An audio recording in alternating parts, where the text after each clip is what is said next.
Tunajua kwa sababu ni msimu wa Krismasi, huwa kuna shughuli nyingi sana na baadhi ya shughuli huwa zinahusisha utumiaji wa maji.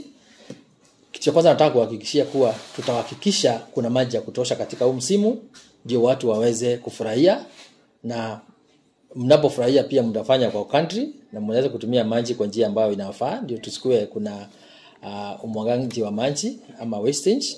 Na hata hivyo ningetaka mfurahie sana wakati mnafanya hizi sherehe za Krismasi, muweze kujienjoy kabisa na muweze katika njia zote kujua kuwa sisi tuko na nyinyi.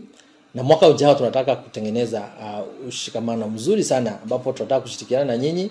Tutakuwa tukikuja mashinani, tukaweza kushirikiana vizuri sana na tukaweza kufanya kazi pamoja ili kuhakikisha tunapata huduma inayofaa na tunaweza kuongea kwa karibu na kusonga kwa karibu. So tunawatakia Christmas njema, yenye furaha, yenye mafanikio na mkuwe na kila la heri.